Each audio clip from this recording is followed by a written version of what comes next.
Assalamualaikum, salam sejahtera. Terima kasih kerana telah memilih channel ini. Jangan lupa tekan butang like, komen, subscribe dan share untuk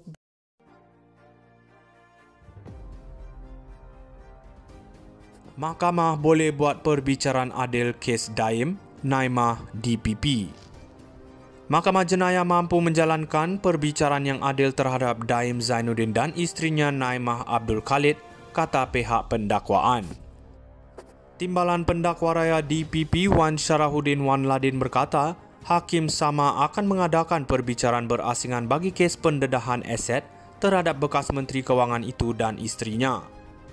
DPP berhujah demikian sebagai respon kepada permohonan Daim supaya Hakim Mahkamah Session Kuala Lumpur, Azura Alwi, tidak mendengar kes terhadap hartawan itu. Azura juga merupakan hakim perbicaraan bagi kes pendedahan aset terhadap Naimah. Ini bukan perbicaraan bersama kerana kes akan dibicarakan secara berasingan. Kita tidak boleh membenarkan permohonan ini kerana ia akan membayangkan mahkamah tidak boleh bertindak adil atau membezakan antara keterangan saksi berbeza dengan Daim dan Naimah. Permohonan ini harus ditolak dan kes Daim diteruskan di mahkamah ini, kata Wan Syarahuddin di hadapan Azura. Pendakwa Raya menambah bahawa perbicaraan yang adil adalah terjamin kerana kes Daim dan Naimah adalah berdasarkan fakta dan keadaan yang berbeza. Azura kemudian menetapkan 27 Ogos untuk memutuskan sama ada untuk memindahkan kes Daim kepada Hakim Mahkamah Session lain. Daim dan Naimah berdepan pertuduhan atas dakwaan gagal mematuhi notis SPRM bagi pasangan itu mendedahkan aset mereka. Daim didakwa gagal mendedahkan aset merangkumi 38 syarikat, 25 keping tanah dan hartanah, 7 kenderaan mewah dan 2 akaun dana pelaburan. Naimah didakwa gagal mendedahkan aset yang melibatkan pelbagai tanah, hartanah dan kenderaan mewah. Kedua-dua mereka didakwa secara berasingan di Mahkamah Session antara 23 dan 29 Januari. Pertuduhan terhadap Daim 85 dan Naimah 66 itu didakwa mengikut Seksyen 36-2 Akta SPRM 2009. Mahkamah boleh buat perbicaraan adil kes Daim, Naimah DPP. Mahkamah Jenayah mampu menjalankan perbicaraan yang adil terhadap Daim Zainuddin dan isterinya Naimah Abdul Khalid, kata pihak pendakwaan.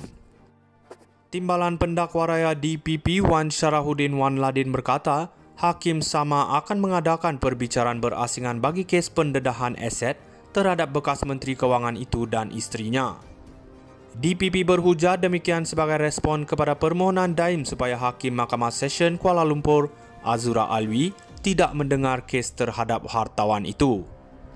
Azura juga merupakan hakim perbicaraan bagi kes pendedahan aset terhadap Naimah. Ini bukan perbicaraan bersama kerana kes akan dibicarakan secara berasingan. Kita tidak boleh membenarkan permohonan ini kerana ia akan membayangkan mahkamah tidak boleh bertindak adil atau membezakan antara keterangan saksi berbeza dengan Daim dan Naimah. Permohonan ini harus ditolak dan kes Daim diteruskan di mahkamah ini, kata Wan Syarahuddin di hadapan Azura. Pendakwa Raya menambah bahawa perbicaraan yang adil adalah terjamin kerana kes Daim dan Naimah adalah berdasarkan fakta dan keadaan yang berbeza. Azura kemudian menetapkan 27 Ogos untuk memutuskan sama ada untuk memindahkan kes Daim kepada Hakim Mahkamah Session lain. Daim dan Naimah berdepan pertuduhan atas dakwaan gagal mematuhi notis SPRM bagi pasangan itu mendedahkan aset mereka. Daim didakwa gagal mendedahkan aset merangkumi 38 syarikat, 25 keping tanah dan hartanah, 7 kenderaan mewah dan 2 akaun dana pelaburan. Naimah didakwa gagal mendedahkan aset yang melibatkan pelbagai tanah, hartanah dan kenderaan mewah. Kedua-dua mereka didakwa secara berasingan di Mahkamah Session antara 23 dan 29 Januari.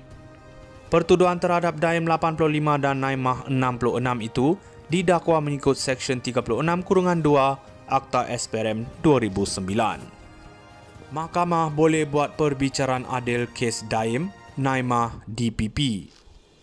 Mahkamah Jenayah mampu menjalankan perbicaraan yang adil terhadap Daim Zainuddin dan isterinya Naimah Abdul Khalid, kata pihak pendakwaan. Timbalan Pendakwa Raya DPP Wan Sharahuddin Wan Ladin berkata, Hakim sama akan mengadakan perbicaraan berasingan bagi kes pendedahan aset terhadap bekas Menteri Kewangan itu dan isterinya.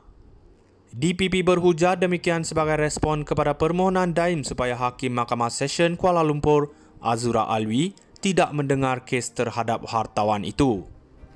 Azura juga merupakan hakim perbicaraan bagi kes pendedahan aset terhadap Naimah. Ini bukan perbicaraan bersama kerana kes akan dibicarakan secara berasingan. Kita tidak boleh membenarkan permohonan ini kerana ia akan membayangkan mahkamah tidak boleh bertindak adil atau membezakan antara keterangan saksi berbeza dengan Daim dan Naimah. Permohonan ini harus ditolak dan kes Daim diteruskan di mahkamah ini, kata Wan Sharahuddin di hadapan Azura. Pendakwa Raya menambah bahawa perbicaraan yang adil adalah terjamin kerana kes Daim dan Naimah adalah berdasarkan fakta dan keadaan yang berbeza. Azura kemudian menetapkan 27 Ogos untuk memutuskan sama ada untuk memindahkan kes Daim kepada Hakim Mahkamah Session lain. Daim dan Naimah berdepan pertuduhan atas dakwaan gagal mematuhi notis SPRM bagi pasangan itu mendedahkan aset mereka. Daim didakwa gagal mendedahkan aset merangkumi 38 syarikat, 25 keping tanah dan hartanah, 7 kenderaan mewah dan 2 akaun dana pelaburan. Naimah didakwa gagal mendedahkan aset yang melibatkan pelbagai tanah, hartanah dan kenderaan mewah. Kedua-dua mereka didakwa secara berasingan di Mahkamah Session antara 23 dan 29 Januari. Pertuduhan terhadap Daim 85 dan Naimah 66 itu didakwa mengikut Seksyen 36-2 Akta SPRM 2009. Mahkamah boleh buat perbicaraan adil kes Daim, Naimah, DPP. Mahkamah Jenayah mampu menjalankan perbicaraan yang adil terhadap Daim Zainuddin dan isterinya Naimah Abdul Khalid, kata pihak pendakwaan. Timbalan Pendakwa Raya DPP Wan Sharahuddin Wan Ladin berkata, Hakim sama akan mengadakan perbicaraan berasingan bagi kes pendedahan aset terhadap bekas Menteri Kewangan itu dan isterinya. DPP berhujah demikian sebagai respon kepada permohonan Daim supaya Hakim Mahkamah Session Kuala Lumpur, Azura Alwi, tidak mendengar kes terhadap hartawan itu. Azura juga merupakan hakim perbicaraan bagi kes pendedahan aset terhadap Naimah. Ini bukan perbicaraan bersama kerana kes akan dibicarakan secara berasingan. Kita tidak boleh membenarkan permohonan ini kerana ia akan membayangkan mahkamah tidak boleh bertindak adil atau membezakan antara keterangan saksi berbeza dengan Daim dan Naimah. Permohonan ini harus ditolak dan kes Daim diteruskan di mahkamah ini, kata Wan Sharahuddin di hadapan Azura.